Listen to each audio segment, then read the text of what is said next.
sparking change, we're lighting the way. Bring voices together to shape a new day with hearts wide open and minds that explore. For pets and people, we're building much more. Reboundog, innovation and care. We're always there. Reboundog, connecting the world, making lives fair. From culture to tech, we're paving the way, sharing ideas that inspire the change. Together we stand for all we hold dear, a future that's bright, a message that's clear. Reboundog, innovation and care. We're always there. Reboundog, connecting the world, making lives fair.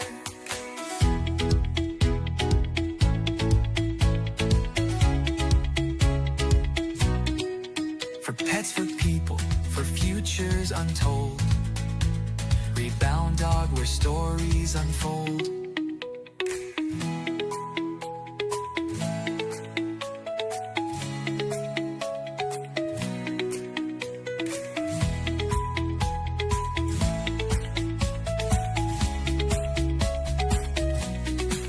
Reboundog, innovation and care. We're always there. Reboundog, connecting the world, making lives fair. Reborn pets for people, for futures untold. Reboundog, where stories unfold. Good evening, I'm Spencer Hodgetts, founder of Reboundog, and welcome to our Sofa podcast, which is a special edition, and I'll explain more. Our podcasts excel in creating curious and transparent conversations. And I'll introduce For pets, for people, for futures untold. Reboundog, where stories unfold.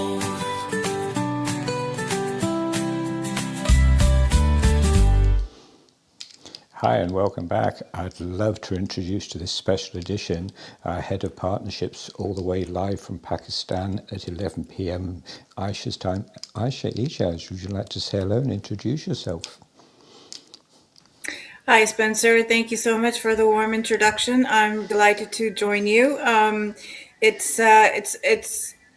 love the internet. You can be anywhere in the world, and currently I'm here in this part of the world, but I'm with you in the UK. Thank you. Would you like to just give a little background of what you've been doing? Well, my background is all to do with finance. I am an ex-VC person where I helped tech businesses raise funding from angel investors, high net worth individuals in the UK. And then I progressed into the banking world and assisted a lot of businesses with their debt financing.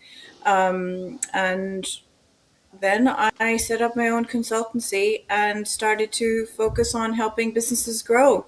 And partnerships are the key, the bedrock of everything. Right from the VC work that I did, the funding that I assisted startups raise through the high net worth individuals, that was all partnership based. Banking, it's all partnership based. You know, on the face of it, it all sounds like, oh, this is this is that, but actually there are relations that are at the bottom of every single transaction, every single potential opportunity in business and otherwise. And I now focus totally on helping businesses adopt the partnership model in their businesses. Thank you. You touched on the word relation. It's I won't say buzzword, it's a word I've noticed in the research I've done and the conversation I had, that we are in need of relational transactions and relational conversations.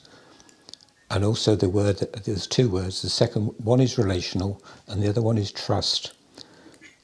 That where we dissolve, and this is what Reboundog has excelled in for 5 years, is dissolving the need for egos and status and silos, that we are able to contribute, and also the idea that a lot of work involving animal welfare and also involving marginalised people has been very diagnostic. It's tried to create a solution, and sometimes it doesn't always succeed, and not always, but sometimes it doesn't deliver. It doesn't actually involve. If you reflect on the conversation we had recently in this studio around the sofa meetup a couple of weeks back, nearly 4 weeks ago, there's a huge need to involve everybody. So the marginalised people have value within society, and that's a thing that's very strong to me, and it's one of the reasons working with yourself as head of partnerships, where I took the strategic decision a few weeks ago to curtail the idea of Reboundog being a membership organisation. It's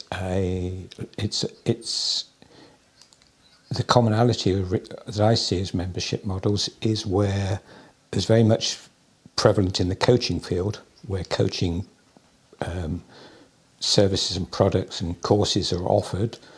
The other thing I see is where they're very much focused on providing support services for the members, whether that's through tax advice or whether it's through business growth, through marketing, through SEO. And it's not really where I see the future of Reboundog. And I believe you've got some questions lined up for me to put me on the spot tonight. Yes, you put this on others, and I think it's high time that people get to know why dog. How did it all start? So, the man behind the vision, the idea, I think that's really important. So I'm honored that I'm able to interview you today, Spencer. So what's your background in terms of how you came to start Reboundog? Who is Spencer? If I was honest and open, I'll go back nearly 60 years, and in just before late 60s, my family moved when I was going from primary to secondary school, and I went into Wales, which was a school where there was 1,900 Welsh-speaking people and 6 English people, so I felt like a refugee as you see them today. So I was always the outsider. My mum died 2 years later, so I became very lonely, as what is called lonely now, when the days where there was no support, there was no counselling or any of that stuff. You just toughed it out and got on with it. Coincidentally, a few months later, there was a English collie, like the Lassie dog, turned up on a car park somewhere, and we rescued him. So he became my mate. He became, I won't say therapy dog, but we grew up on a beach, so we walked for miles, and I grew up understanding what is now called natural ecosystems. So it wasn't an add-on that people says you must go back into nature. It's just who I was. It's what I did. I walked from one side to the other. So I come from an understanding of what symbiosis is, and come from a background where I understand where services and products can't be separate to the whole ecosystem. And I developed that by becoming a professional horticulturalist. I then had, in my 80s, early 90s, I had my own landscape business, landscaping motorways, because I can't do small stuff, I have to do big stuff. So we've probably planted over 1 million trees and did wildflower meadows at 10 hectares, 15 plus acres at a time.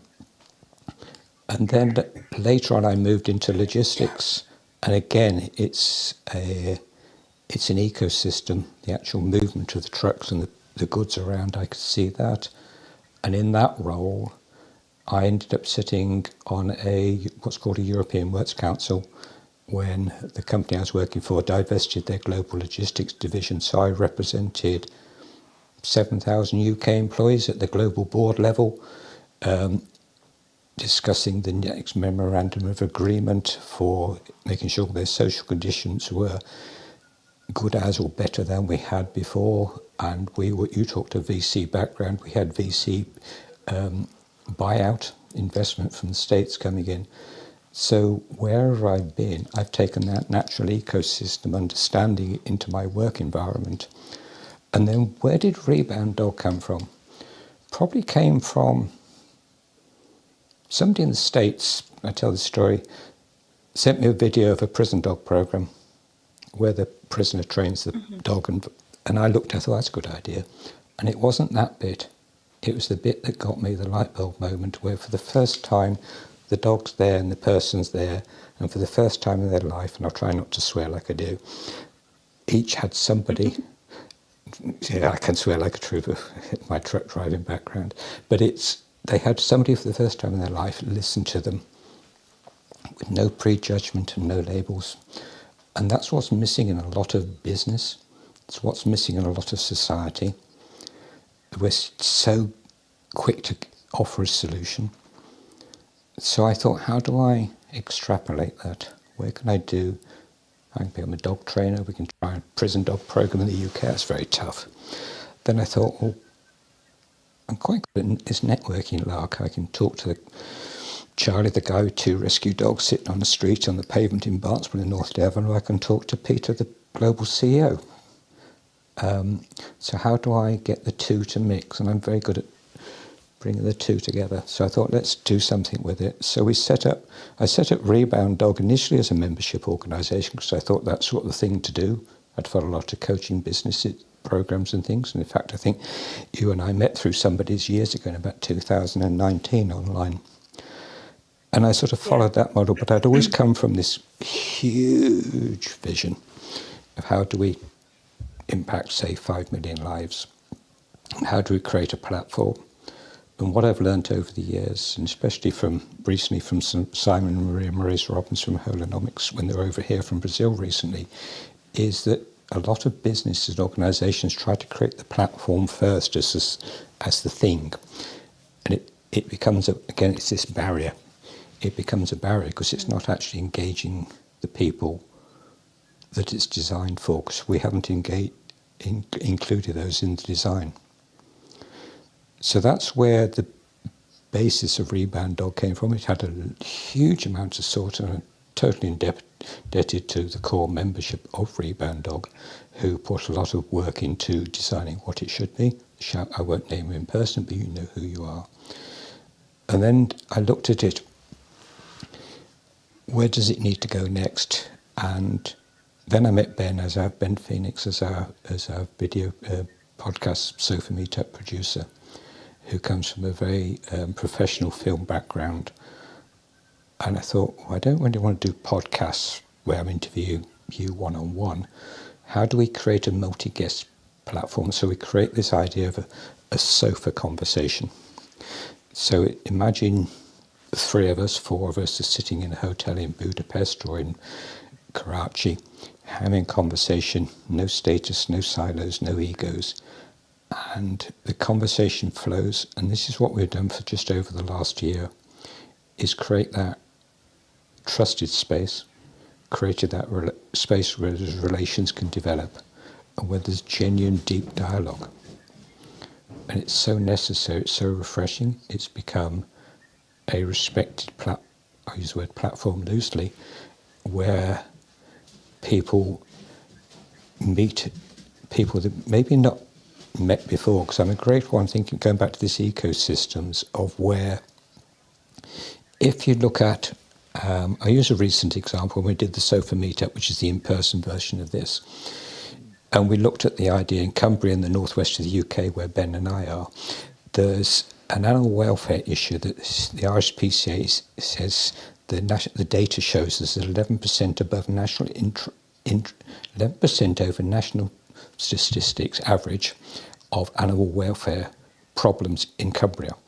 So the classic case is that the local rescues, the local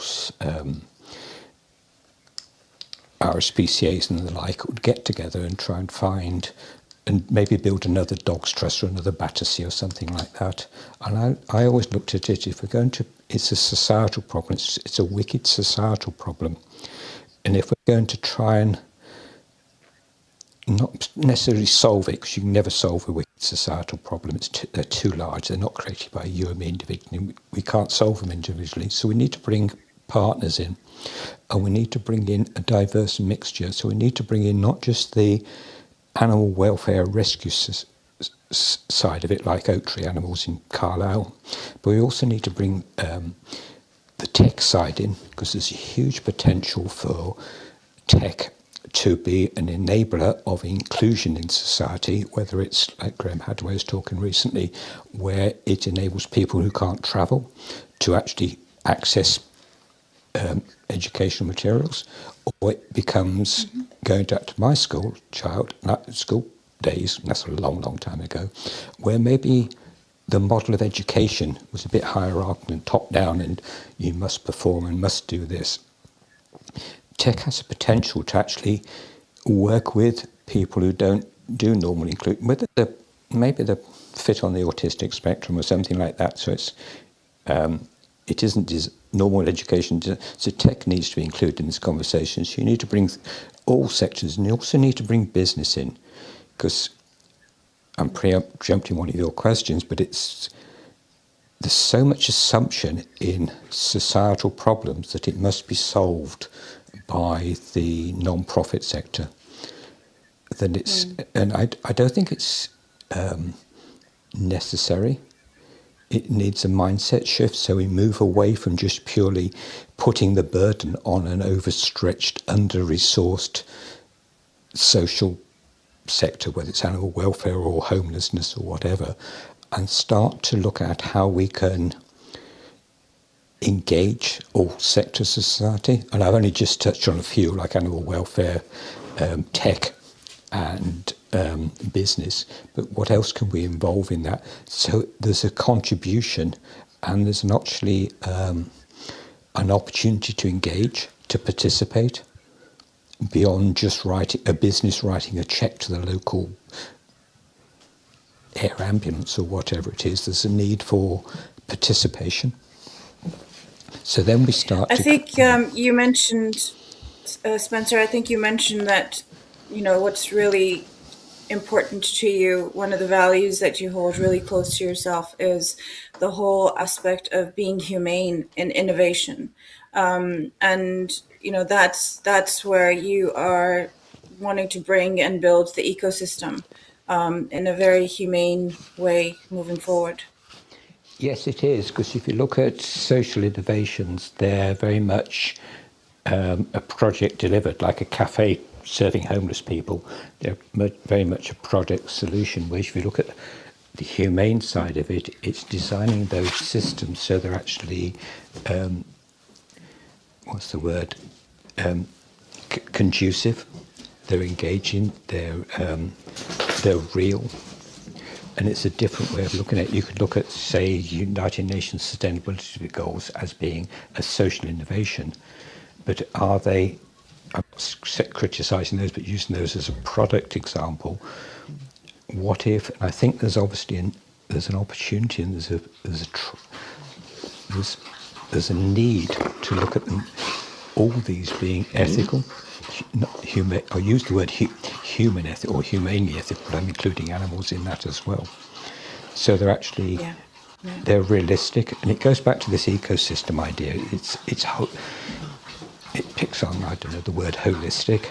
So the whole thing is engaged, because we tend to have a very much a model at the moment that's trying to change these wicked societal problems. There's huge opportunities to improve on it.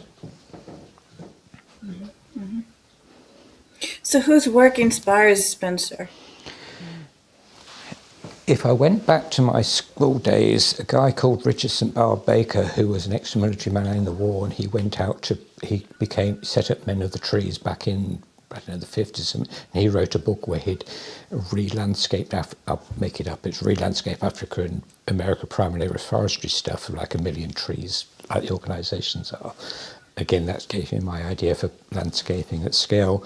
Probably in the last 10 years, Amy Levin's the physicist out of Rocky Mountain Institute, when he wrote the book Natural Capitalism, with Paul and I can't remember his wife's name, Paul Hawken, who set up Wiser Earth. Again, natural capitalism in its core was looking at how do we, if in manufacturing, how do we, whatever we take out of the earth, we should be able to return the same amount. We shouldn't have a surplus. If you look at the work of biomimicry, where it's emulating nature, where in nature there's no waste.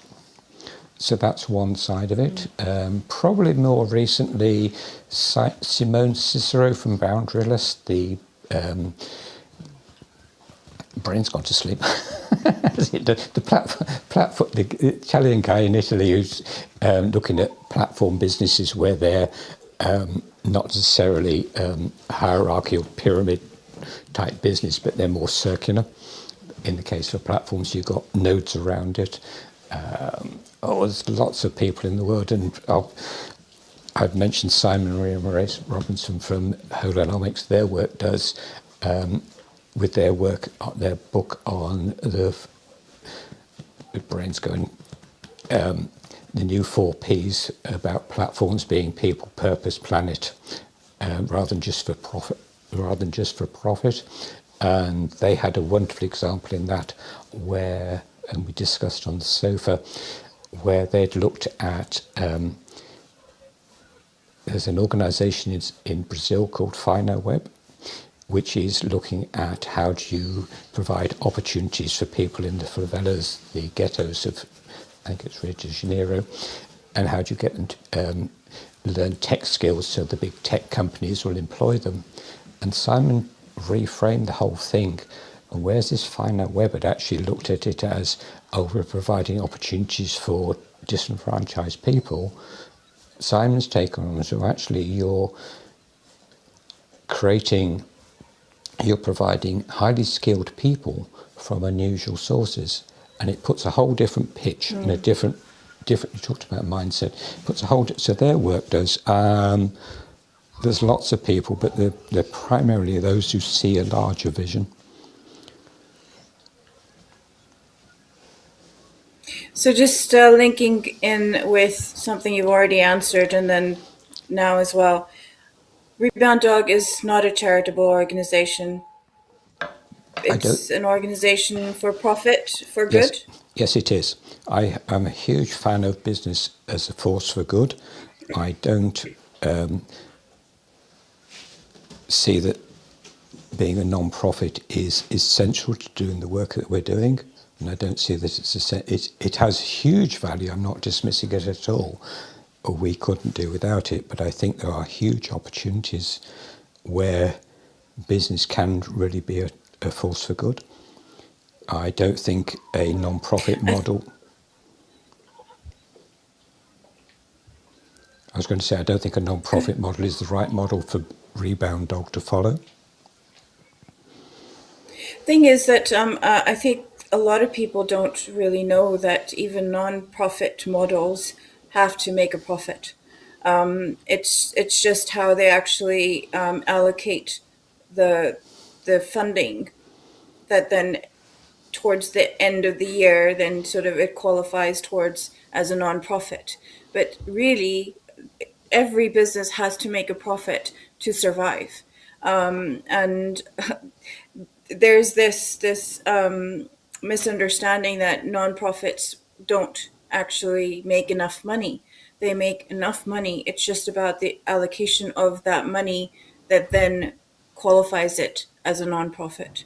But being a profit-making business to do good is, I think, more businesses should adopt that model. There are too many capitalist businesses out there that don't necessarily have any kind of social impact as part of their manifesto or mandate or mission, which Reboundog does. But certainly their profits can increase even more if they had a humane element involved, some kind of social impact involved within the overall deliverability. Now, in terms of Reboundog, what's different today with Reboundog than when it first started out?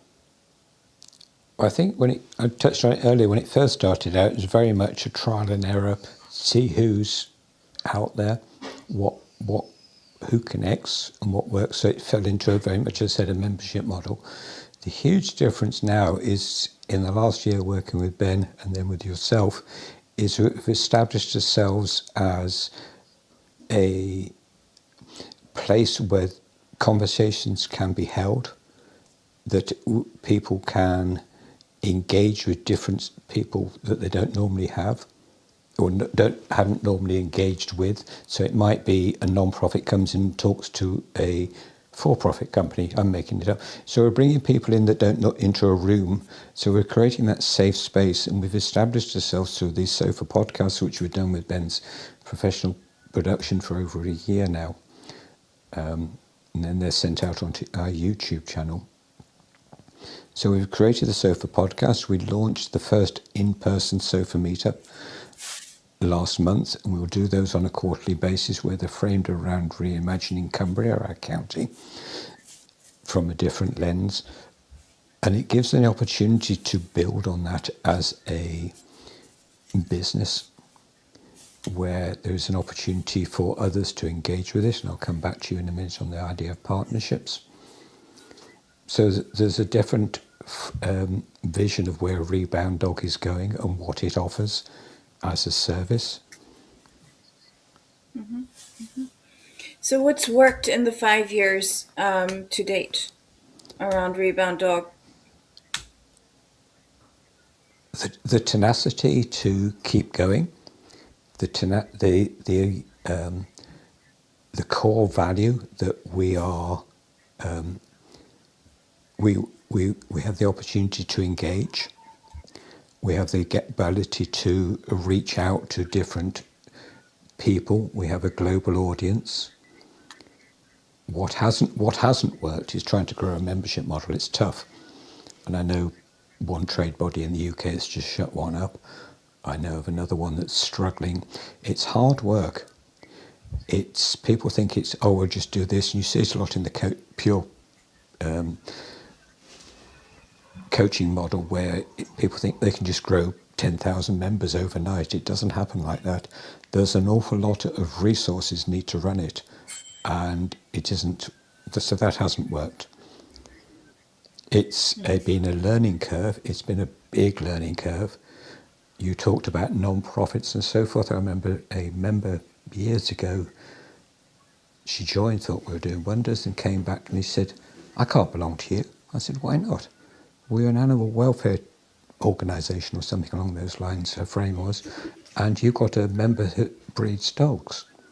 And I went, and she was very much one of these that's totally breeders, as we should get rid of all dog breeders. So it's been a learning curve of how it's perceived, what it does, what it stands for. We've nailed it down and continued to focus on 3 core values of trust, curious, and transparent. And they've helped us continue. There's what else hasn't worked? Oh, things like offering coaching services within the membership and things like that, as in professional business coaching services, haven't worked. So it's Why do you think that is?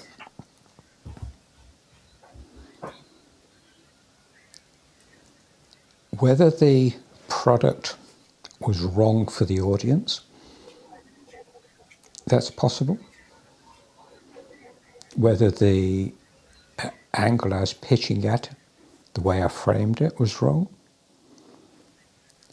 Whether I didn't do enough market research into what I was offering, whether it was what do you call it, product market fit wasn't there. Possibly the wrong audience for what I was offering. So it's a learning curve. It's not running a business is certainly not a bed of roses. You really need to be like a dog with a bone and never let go of it. And there's two dogs with two bones in this room as I talk in the studio as I talk to you. Well, one thing is for sure that there's not one business that I've interacted with or consulted with over the years, and I've been dealing with startups to establish businesses since, oh gosh, I can't believe it's 2025 now. Sorry, 2026. 2026 now. It's been literally 26 years of me dealing with business, and I can tell you, hand on heart, there's almost no business that starts off doing what it first started off doing and keep doing exactly that. They will have pivoted, they would have tweaked the business model. You learn.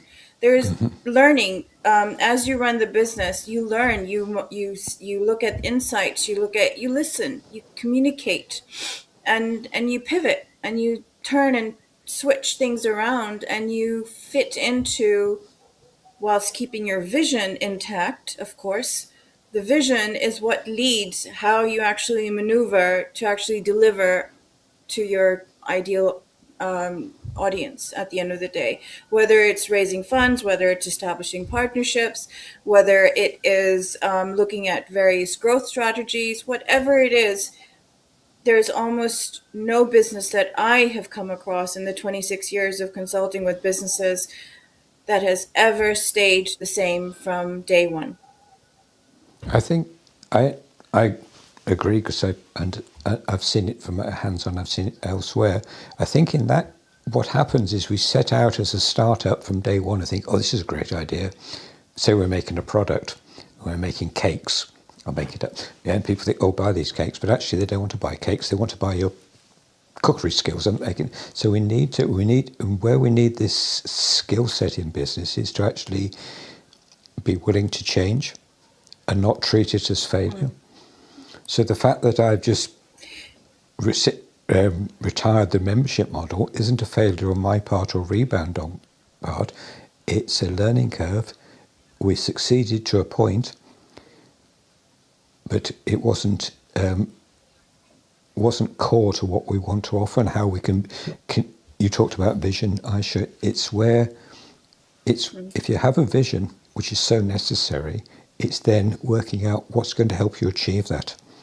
And if you're going down a rabbit hole of the first thing you think of when you start in day one or the first few years, and you keep trying that, you'll just go bust, or burn yourself out, or think you're a failure. Whereas if you have the resilience to change, and the whole of the world changes, the natural ecosystem changes. It's not the same as it was 1,000 years ago. I think the adaptability is super important, but staying true to the vision as well is equally important, because otherwise you lose your North Star in terms of why you started to do something in the first place. For Reboundog, what's next, Spencer? Where is Reboundog going from today moving forward? We will continue to establish these sofa podcasts as the respected source of conversation. And I'm being very loose on the word conversation because I could put 600 adjectives onto it. We will, where we continue to disrupt the norm, we will then build on the quarterly sofa meetups in person here in Cumbria, and the vision is to turn those into a viable, licensable service model. So if you're in Adelaide or whether you're in Los Angeles, you could buy a license to run a Reboundog sofa meetup with the same ethos, with the same vision, with the same potential to facilitate societal change, where you're bringing in partners and having conversations that create that safe space for the trusted safe space for curious and transparent conversations, which I believe is so core to creating this the changes that is so necessary that we struggle with, and where they're respected as being and enabling relations and relational conversations to take place. You mentioned something about building a cathedral. Yes, I did. It was a newsletter I wrote a few weeks ago, and I framed it as, are you trying to build a cathedral in a garden shed? And if you go back to, and I've kept my hands tied together very much in this one, but if you go back to my original idea of this huge, big ecosystem that goes off screen, and I used to use a wonderful fractal, non-hub fractal picture to describe this ecosystem of where people could join from anywhere. If you look at, you talked about vision, Aisha. If you look at vision, don't be afraid to think of it as a cathedral, rather. And so often, as a small micro startup business, we think we should be pigeonholed into creating these things, a little garden shed, a little box, and a product. Why not just open your mind and open your heart to something much larger? Because it's that something much larger that touches people. It engages people, and it creates huge opportunities, and it opens up opportunities that you cannot experience. And I wrote in that newsletter that I saw that Reboundog had started off with this huge cathedral vision, and then sort of diluted it into a very narrow micro niche, which was more or less a garden shed, and it was stagnating. It needed disruption in itself to realize what you talked about, what wasn't working and what was working. It needed this step back a minute, and sometimes you need to step back from your business, because sometimes we get too involved in the day-to-day running, and we need to sit back in the chair a bit and have a coffee or take the dog for a walk and go for a walk on the beach and just think, what if? It's a wonderful phrase, what if? Because unless we ask what if, we don't actually know. Unless we ask, and never be afraid to ask somebody. I remember you asked I remember these, what are now these sofa podcasts started off probably on Skype, probably about COVID time, and I had this idea of connecting pet advocates. So I'm sitting there on an old laptop trying to work out how the hell Skype works. And I think I brought together about 5 highly professional veterinarians and charity people from around the globe, from Nevada to Boston into England and so forth. And I'm sitting there thinking, well, actually, Spence, you're the outsider because you're not a pet professional in that capacity. But it's that, seriously, I did. But it's not having that fear. Because actually what I was doing, what I believe we're doing now through Reboundog, is providing that service of connectivity, which is so missing. And it's that open opportunity to connect. So if you go back to that, and it progressed off that, and then we started dabbling in the idea of what I used to call sofa meetups, which was the idea of sitting on a sofa as if you're in a hotel having a conversation, like I've described before. And I thought we could do with a guest. So through my LinkedIn connections, I'd come across this guy called Mike Bober, who at the time was president and CEO of PJAC, the Pet Joint Advisory Council. I think it's now called Pet Advocacy Network. He's since left. And I think they represented in US government, they represented the US pet industry, which is huge at US government level. And I remember I didn't phone him up, I did a voice message on LinkedIn. introduced, he said, "Oh yeah, Spencer, I'd love to be a speaker. Where do I bring my PowerPoint?" I went, "Mike, actually, you don't bring your PowerPoint, you leave your tie off. You're coming in as Mike, the guy that's got 10 years, 20 years experience in the pet industry. You're coming in for a crack, as they say up here, or chinwagger and natter, as Deborah would say in North Carolina. You're coming in as the Mike, the person who just happens to have a whole load of knowledge in your head." And he loved it because it was different. He didn't have to put his suit and tie on. He didn't have to do the PowerPoint presentation and do a panel discussion. And it's taking that risk and not having that fear of asking. Because if you don't ask, you'll get rejected. We've been rejected. I've been rejected all my life. But it's having that trust in yourself. It's having that trust in your vision to go for it.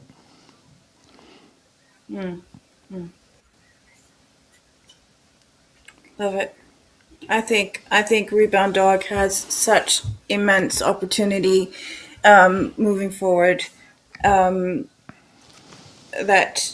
the whole sort of landscape is ready, and it's ready and waiting to be cultivated. Here I'm speaking landscaping horticultural language, which is your thing. I was actually, I'll be honest, I was playing around on AI and bouncing some ideas off that just as a quick, how does the outside world, not as I take its thing, and it came back and said, Reboundog is the ecosystem garden. I thought, and they hadn't even picked up on my horticultural background. I thought it was so funny because we are the catalyst. And I thought I like. Oh, so my new job title, I'm an ecosystem gardener, which is quite funny. And the other one, if somebody asked me, I was at a business networking last week, I think it was, and they said, "Oh, who are you?" I said, "Oh, Spencer Hodgetts, CEO and founder of Reboundog. We convene conversations." 3 words, we convene conversations, and it sums it up in a nutshell. We do what we say, what it says on the tin, like the old TV advert. And that's the core of what we do. And we have the skill set to expand on that with your support and with Ben's support. And I'm very grateful. Absolutely. Well, I think we know when we see a good thing, and it deserves the attention, because I don't think there is another Reboundog out there. I haven't come across any such visionary thought going into a setup like yours, Spencer. So I'm honored to be connected with you. I'm humbled to have you as part of the team. Well, I as the head of partnerships, one of the things that I wanted to talk about today was around the whole sort of partnership opportunity with Reboundog. And you mentioned licensing earlier as well, and the best partners would potentially be the ones who would want to lead license, because they've bought into the whole vision. They've been involved in not only building, on a co-creation basis, but they've been strategic about the ecosystem integration, whether it's their ecosystem integrating with Reboundog, and Reboundog's ecosystem integrating with theirs. It's industry shaping collaborations, which will then lead on to licensing opportunities opening up, because they've bought in, they believe in everything that Reboundog is trying to do. And at the end of the day, the partners that Reboundog is open to, they have to align with your ethos, our ethos here at Reboundog as well. So it is a pretty balanced equation in terms of the benefit for partners to get involved with Reboundog. And one of the questions that keeps coming up when we've been having our conversations is, are these sponsorships, and what's the difference and stuff. And actually, sponsorships are types of partnerships, so there is no difference. It's just that sponsorships are promotional. They're purely promotional. There's no skin in the game. Not necessarily. They can often be, per event or per occasion, for instance, as opposed to looking at the wider vision and looking at the wider goal and looking at, having mutual interests actually play out and develop on a collaborative basis. So that's why partnerships are deep. They're long term. They don't necessarily, they're not fly by night situations at all. Although that's how they start off. They start off as pilot arrangements. Let's see how it goes for the year. Let's see how this goes. But throughout the year, as things develop, the partnership cements or it crumbles. And where it crumbles, actually, it's a good thing. It just makes sense that a partnership that's not seriously aligned crumbles, and it's not something that is dragged on and dragged on and dragged on, that, oh, okay, it'll change.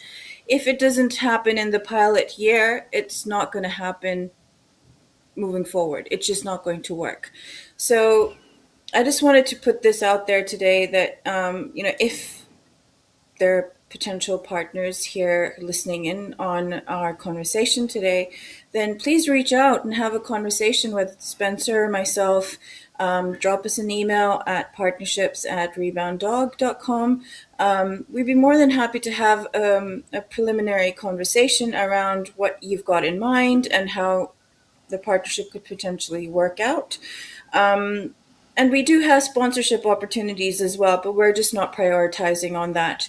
But if you want to be a sponsor, then we can have a conversation around that as well. But the main thing is we're looking for developing deep relations, and the partnerships are our focus as a growth strategy moving forward. I think that's brilliant. I mean, we've had conversations about this for the last few months, but it fits into this idea of going back to my basis of natural ecosystems. Then partners become part of that ecosystem that we talked about, symbiotic relationships, and you talked about some of them will fail in the first year. Well, not every symbiotic relationship is beneficial to both parties. Some are taken those cells. So that it needs to be, and again, it comes back to this idea of building networks and so forth. And so often you put in the business context where you think it's just putting a business card out there and something will happen and somebody will buy. It comes back to developing a relationship with the person. It's coming back to establishing trust. And it's not my wording. Somebody said networking's a long-term game with long-term people. And this is what partnerships are. They develop. You get on. It's like developing friendships. It's like being married.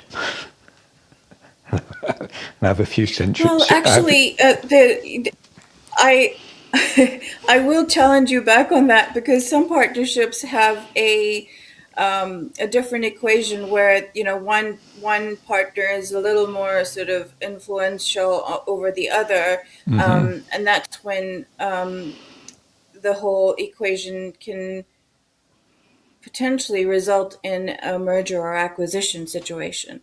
Yeah. Where, but the whole point about partnerships to begin with is that you both have something and you can't do without the other, at the end of the day. But, it's not a bad thing to actually be in a partnership with somebody who is exercising larger influence over you, because at the end of the day you could be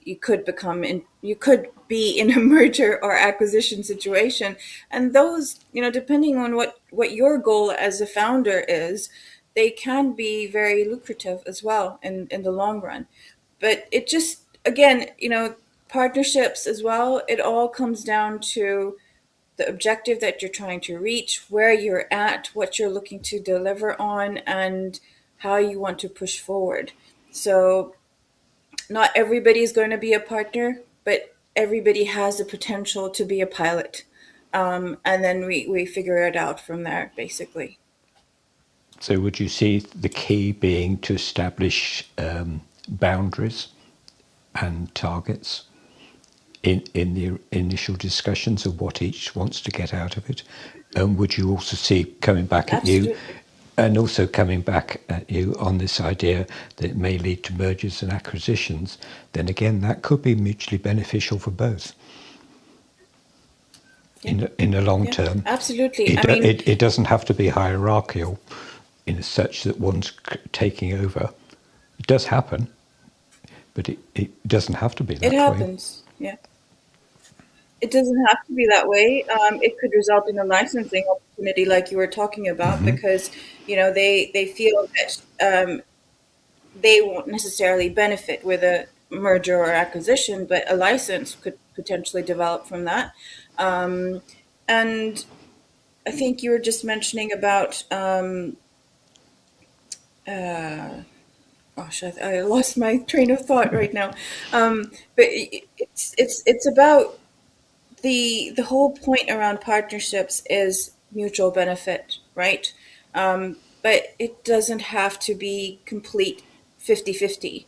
It could really be that one party gets 20%, better is getting 80% benefit, but that 20% benefit one of the parties is getting is delivering on 80% of their lack of Yep, resource. yeah, yep.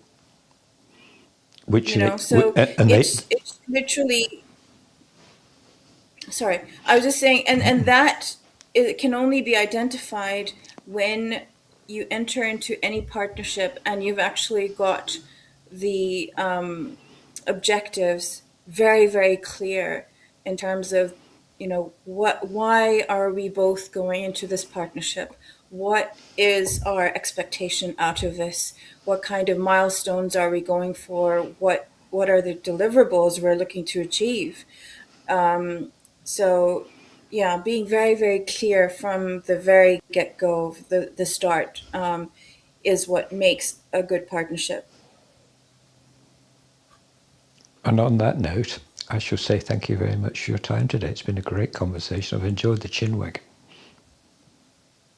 Likewise, Spencer. I hope. I think we've got a lot happening with Reboundog, and I look forward to making things happen with you. Thank you. And it was great fun interviewing you too. Yes, it's quite strange to sit here in the chair, but it's yeah. I'm excited. I'm confident, comfortable, and excited all in the same. I could use 3 words. I'm now in a position where I can see within 5 years I can achieve the vision that I set out to do. Fantastic. Let's do it. We will do. Yeah. Thank you.